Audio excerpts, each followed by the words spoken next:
Welcome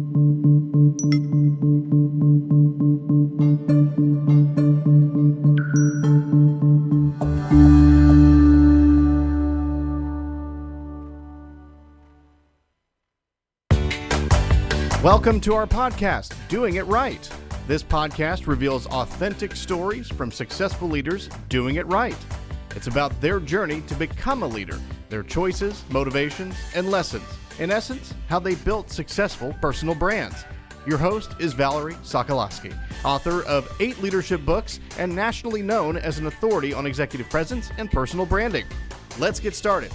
Here's Valerie. Well, hello again. Now, you know, this show always highlights leaders who are doing it right. You know that.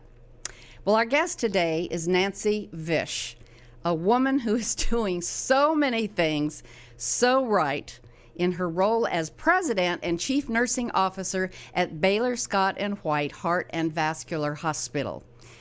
Nancy is known for hands-on leadership, which I'm going to ask her to talk about.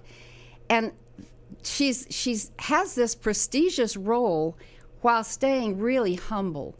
I got that from the moment that we first met. I always do pre-interviews, either by phone or in person, to kind of get to know the guests before you get to hear and see them. And what came across was that she is truly a humble person. So I'm going to brag on you, Nancy. So here I go, and then I'll welcome you and get you into this right away. First of all, her titles. Okay, RN, PhD, NEA, BC.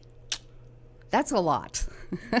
Nancy holds a Doctor of Nursing degree from Texas Women's University, a Master of Science in Nursing degree from Vanderbilt, and a Bachelor of Science in Nursing degree from Indiana University in Pennsylvania. And she earned her doctorate while raising 2 kids. She now is literally touching hearts since she helped open the hospital in 2002, the first North Texas hospital dedicated to treating heart and vascular patients. Here, she and her team are driven to help the community not only treat heart disease, but certainly prevent it, something so important we all know. Dr. Vish has been honored in Top 100 Women in Healthcare to Watch 3 years in a row. She's been recognized as one of the 100 great nurses in Dallas and has been profiled by Health Leaders Media. Thanks to her experience in nursing and her passion for leadership, the hospital has earned many awards and recognitions, including the Texas Award for Performance Excellence, which is the state's highest quality award for organizational performance. Now, let me welcome you, Nancy. Thank you, Valerie. And Nancy's first podcast is... It sure is. Yes.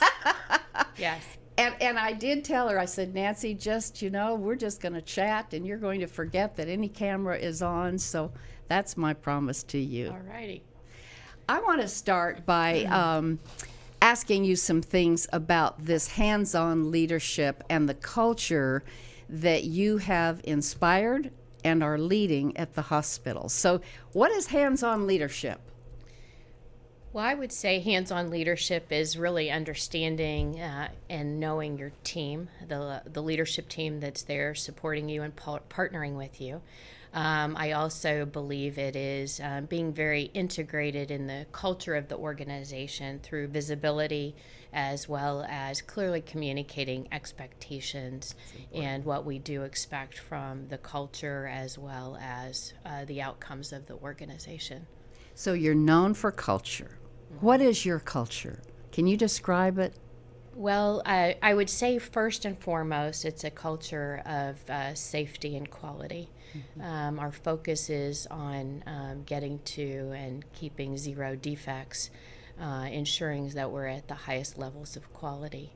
And it takes a special person that has that drive to achieve that type of rating and consistent behavior. So we spend a lot of time selecting just the right people for the job.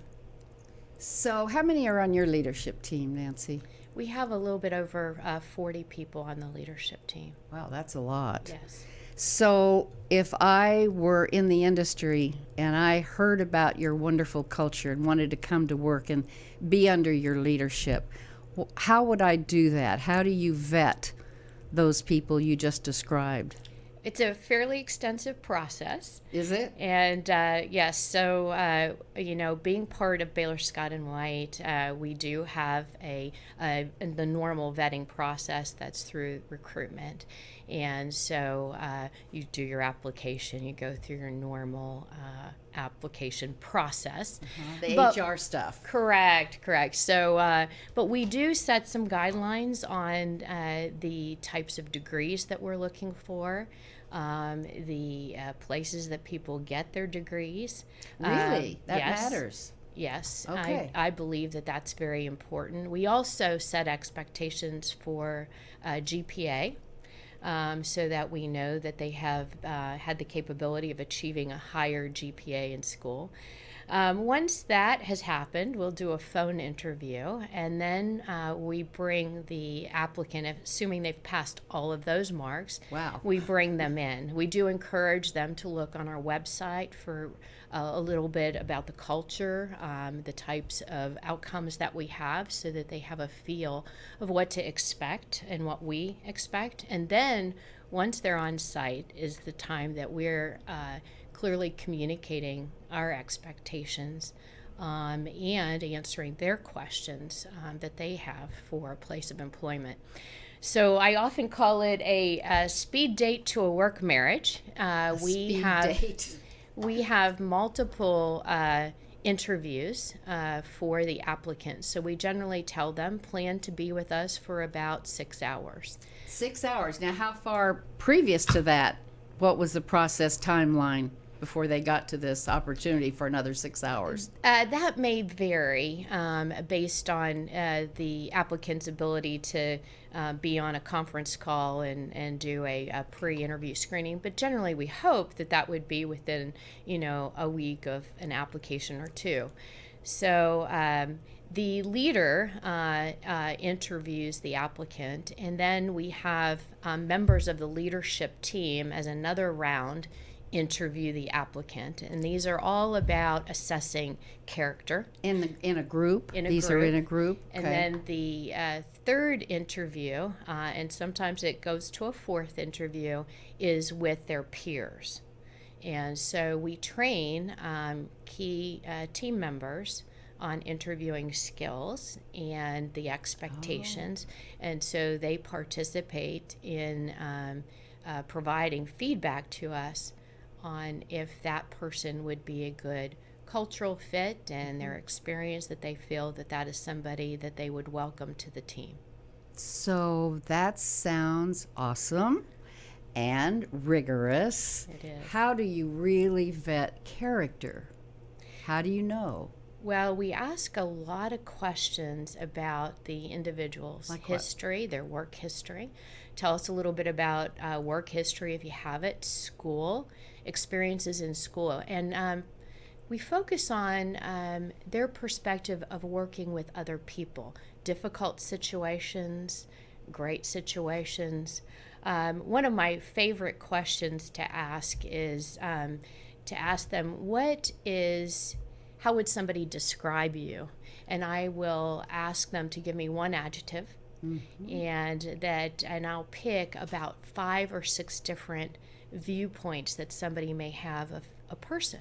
And so that would be a coworker or student, a previous employer, a family member, we'll pick one, and then certainly what would your best friend say about you. And those adjectives, when you're asking for them very quickly, it's really a very natural assessment that applicant gives you, because they really weren't expecting that type of question. And so it then triggers further questioning. So if they say, this was somebody's perception, or my boss's first adjective to describe me would be X, we'll ask more probing questions. So it's really to try to understand situations that they've had in their past and how they dealt with it. It's very important to understand and try to get as much as we can about emotional intelligence. Oh, that's a big one right now. So we want to know how people deal with the unexpected, deal with difficult situations. And so that is key. And then the other piece is compassion. It's, why did you choose to work in a hospital? Why are you choosing healthcare? In our world, it provides a lot of flexibility as well as a steady income, but that's not just who we want to attract. I would hope not. We want that person who sees this job as a mission, a calling. We're looking, and the stories are amazing of why people chose healthcare or why they chose to come to our hospital to apply. Like what kinds of things stand out to you? Oh, we have a good number of people who had a personal experience with family, grandparents, parents, somebody, right. Or it may be a health event that occurred that said they want to be a part of healthcare. That's very, we hear that a lot in the candidates that we select. But that is a key piece, is having that compassion. You can't teach that. I can give somebody skills, I can teach them information through our entire team. We can provide that, but we cannot create character. Well, that comes from what you're Within. involved in, the heart. Right. And you're right, you can't. Why did you get into healthcare, Nancy? I wanted to make a difference. Healthcare, I believe, leads to quality of life. It is caring for people, so that was a natural for me. But getting into, as I moved through my career, I realized that as I took on leadership roles, that I could impact more people. I started off in ICU, and so I worked trauma and transplant and in Pittsburgh, and I saw a lot. And I experienced a lot in those in that time, and as I started to take on, and I had very high expectations of myself, and saw that focusing on details and ensuring that you have outcomes, it's a huge outcomes that are positive. It's a huge responsibility, and so as I took on leadership roles, I realized that I can impact more people, which was very important in a positive way, if we can ensure that we have the right people taking care of patients with the right focus and the ability to work together. So that was some of what led me to where I am today. And it was a fast track, Nancy. Thank goodness you are in a hospital that is huge, and that you're implementing that kind of a culture. So I'm curious about taking the next step. So someone's gone through speed dating, and now they're a part of the team. They're proud to be there. How do you hold, you personally, how do you hold other people accountable for maintaining the culture and even their own values? Well, first I have to hold myself accountable, and then I meet with all the employees as they are hired on, and I talk about values and culture. Spend a lot of time doing that. I also have someone come in and talk about emotional intelligence in our onboarding classes. What did they say? What kind of things about that? Well, we really talk about how to interact with people, how to manage and control yourself and stay focused. And really it gets back to the values. Why are we here and what are we doing? You have to understand that as we experience different things, we have no control on a daily basis. for the assignments, oftentimes, of what will happen in those assignments, your work. You have to be very flexible. But, as we get back to the values is we have to trust people and the community trusts us. One of my, what I say often is that while I work for a great organization and I get a paycheck from a great organization, I work for the people of Texas. And that is our priority. That is our focus, is to serve the people of Texas.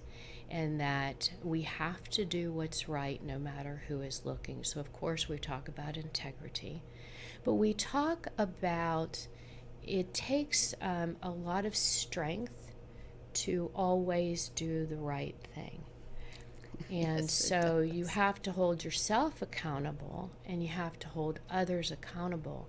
And sometimes that's an uncomfortable feeling if you see something that is incorrect or should have been done differently, that you have to speak up. Oh, give me an example of that. It could be that you have witnessed an error in, it could be a med administration, or it could be that you have seen that somebody did not report all of the data elements that needed to be reported. It's a variety of things. We often talk about in the surgical world, there are timeouts where you have to hold everybody accountable for being silent and going through the checklists and following the policies and the protocols. So oftentimes we'll say you have to make sure that you speak up. Now, speaking up in front of a crowd is, you have to have a lot of, how can you say, confidence in yourself and courage.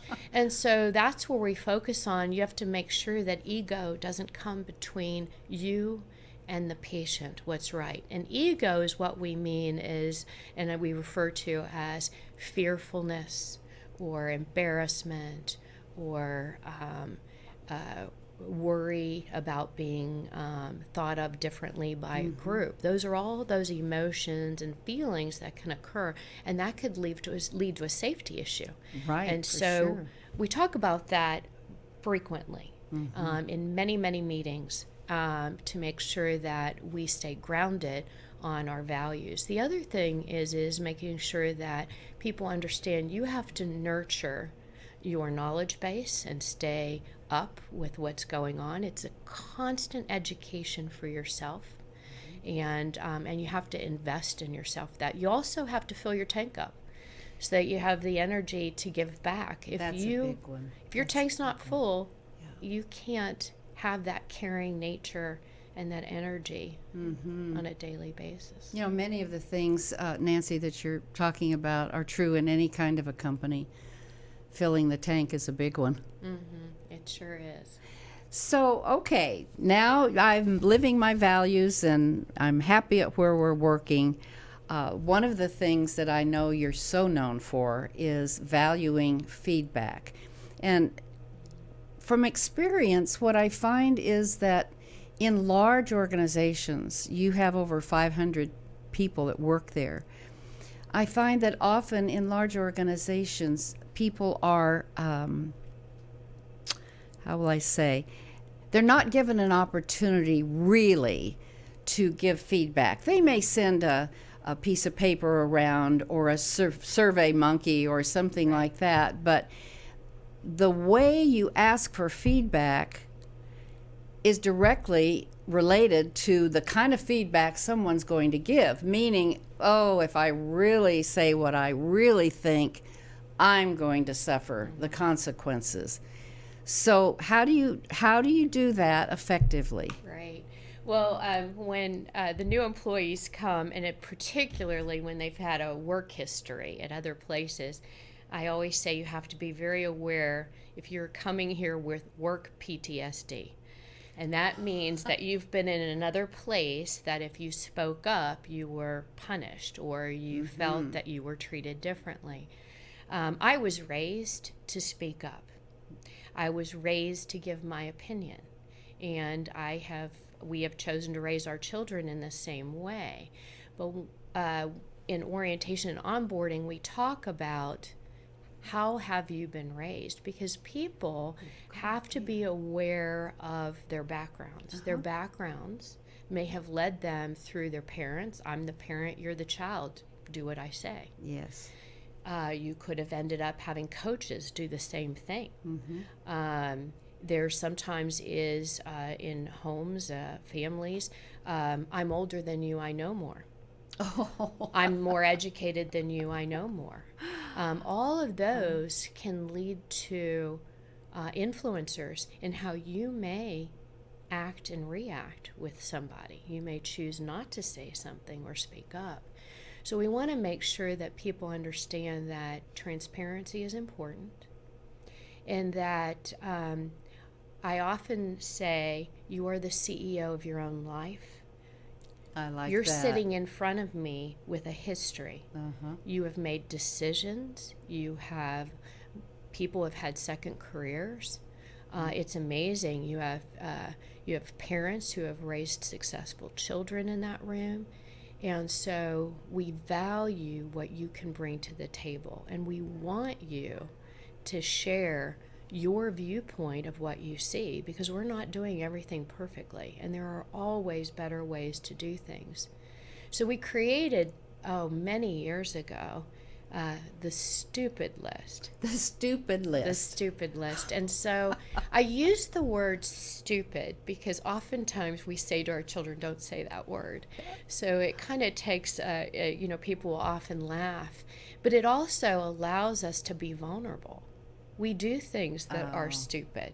And if you see something that we are doing in our organization that can be done differently or better, we want to hear about it. How do I tell you that? So you can, well, of course we have surveys where you can give information anonymously. We also have a online where somebody can submit something that is stupid. Anonymously. Right, Okay. anonymously. We've done surveys every 4 to 5 months at different times, specifically about what's stupid around here. So those have actually, that information has brought in a lot of change. And it also creates a culture of we're looking for feedback, we're looking for feedback. So we've often heard people say, I don't want to give a survey because they're tired of surveys, or there's you get too many. But I think if you create a culture that feedback, we're going to do something with it, then you don't mind filling out a survey. That's the point, isn't it? It's if you do something about it. Yeah, it's an opportunity.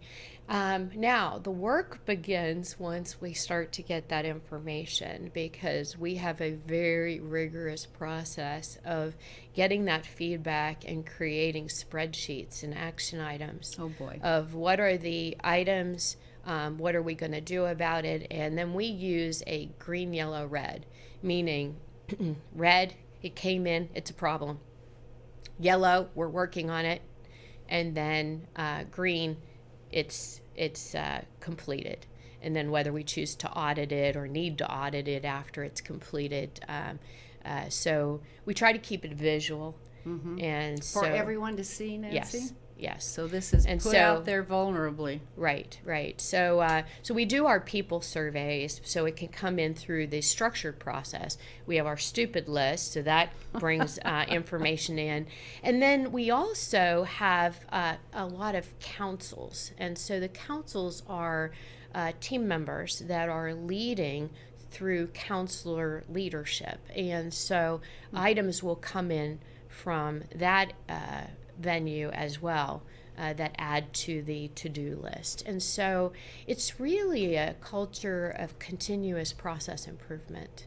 You took the word right out of my, as you were saying that, I was thinking, well, this is like continuous, ongoing. Right.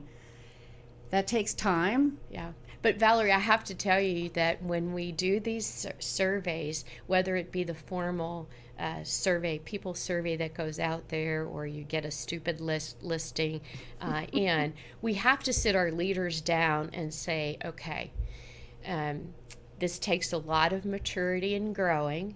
put your armor on because you're going to hear things that may be you could take them very personally. And we have to teach, how could I say, some strength in accepting sometimes some very negative feedback.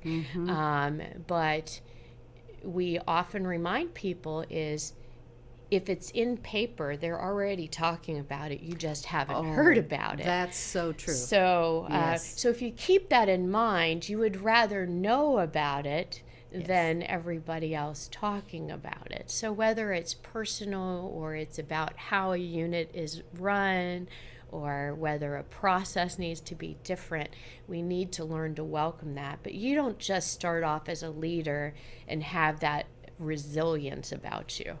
No. How long did it take you to get thick skin, Nancy? Oh, goodness. It takes a long time. And I have to admit, I mean, there are some stingers that you have every once in a while, no matter how seasoned you happen to be. But you have to always stay focused and remember that keeping open dialogue and communication only makes you better. That's for Only sure. makes you better. And you know, what you're talking about is so real even in personal relationships, in marriage. Tell us about your wonderful family and how you met your husband. I always like to ask that. Well, I met my husband at a wedding, and neither of us were going to go to that wedding. We ended up at the wedding, and that night he went back to his friends and called his sister and said, "I met the girl I'm going to marry." Wow.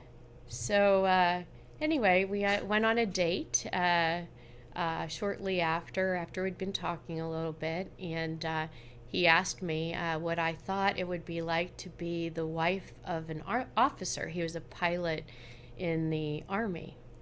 And so I was a little stunned by that. I was stunned by that. And when I got back to my girlfriend's apartment, she asked me, "How's that date?" And I said, "I think I just went out with a nut." So I married that crazy guy, and we're still married. We have 2 beautiful children. I have a daughter, Victoria, and a son, Anthony. Are either of them in healthcare? No, my daughter is in law, and my son is, he actually is aspiring to be a dentist. So he is at Texas A&M right now. So that'll be the healthcare The arm edge of on the, it. Yeah. That's wonderful. How blessed you are. How I blessed many of very us are. much. So, an interesting trivia, Nancy, that you talked about when I interviewed you. You mentioned being a waitress. Tell us Yes. about that. Well, I think I talked about 2 different aspects of being a waitress, and in fact, I wanted my children to be in the service industry a little bit so that they got a feel for what it was like. So, the first thing that I learned in being a waitress, and I worked at 5 or 6 different places, is I learned who I didn't want to be like. I think that how you treat people was something that stood out to me immediately in my service roles. And so that was very important to learn from that and to learn. There were role models out there, but that there were certainly other people that you learn in how they treated you as a service provider. That's interesting. So the second thing was that in the restaurant business, it's for many years, decades, they do huddles. And huddles are where you gather everybody together and talk about what's going to happen that evening and who's doing what role. And that huddle concept we have now in the hospitals, and it really is a key event at each shift, which really mimics what we've seen in the restaurant industry. Isn't that interesting? Life's experience. Life's experiences you bring to everything that you do. Right. What are you right now most curious about? Oh, what would I say I'm most curious about? I would say I continue to be fascinated by what we learn in emotional intelligence and in behaviors and organizational dynamics. I can't get enough in reading that and reading about it, and being able to apply. I love learning, and I love being surrounded by people that have a lot of experience, so that you can learn from them. So I would say that's an aspect related to work anyway. Sure. That I'm curious about. And certainly the word emotional intelligence is a fad word, so to speak, but it's been around for a long time. It's really about how do you get to strong organizational dynamics so that you can consistently achieve your goals. Mm-hmm. Well, I'll tell you how important it is. As you know, recently I was working with a pharmaceutical company, and as an outside vendor presenting the emotional intelligence program, and all of the people took the assessment, the Korn Ferry assessment. And then after the workshops, we had coaching one-on-one with each of the people that took the assessment. It was very interesting, Nancy, how many surprises, and these were mid-level managers. Yes. How surprised many of them were that the score was lower than they thought. And typically they would say, well, I just don't know that this is right. Yeah. So it's bottom line, what is emotional intelligence? How would you describe that to someone that really doesn't know the term? I would say emotional intelligence is how you interact and react. That's good. And there's actually a Disney movie out there that's called Upside Down, and it's these characters that actually talk about emotional intelligence. Really? And we actually play pieces of that movie. Is it out now? It's been out for a couple years. We play, I think it's Upside Down or Inside Out, and and we play pieces of that movie in the onboarding process now. So, and you know, really what it is perception is reality. It is how you are perceived. It's not how you think you're behaving. That's right. It's how you're perceived. That's right. The movie's actually called Inside Out. Yep, you're right. Oh, Yep. it is called Yep. Inside Out, Anna? Okay, did you get that, audience? Inside Out. I'm going to write it down. Go ahead. So in that movie, it talks about what color ball that you choose and how you choose to react to something. And you know, earlier you said, Valerie, about these skills that we learn, it applies to life.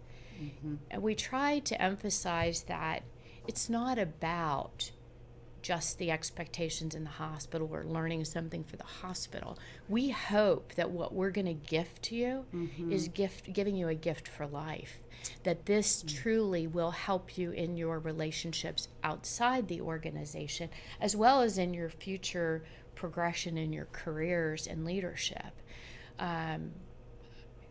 Interacting and working with people is it's life. It's life. Well, first of all, that's great to hear that you make the point, because again, someone might say, oh, another class we have to take, or another assessment. Yeah. But when you tell, as the leader of the organization, when you make that point to people, I think it gives a little bit of a pivot in their minds, like, oh, that's true, I can apply this to my own relationships and what have you. Right. We do a lot of things for ourselves that we may go out and buy, and investing in yourself from an educational standpoint is something that we don't always see as a top priority, but that's a lifelong investment. And so knowledge is really a gift. Knowledge is a gift. And the healthcare industry is changing so much. One more question on healthcare, and then I want to end with a couple on you. On healthcare, what is the future as it relates to skills with this AI that's coming? Right.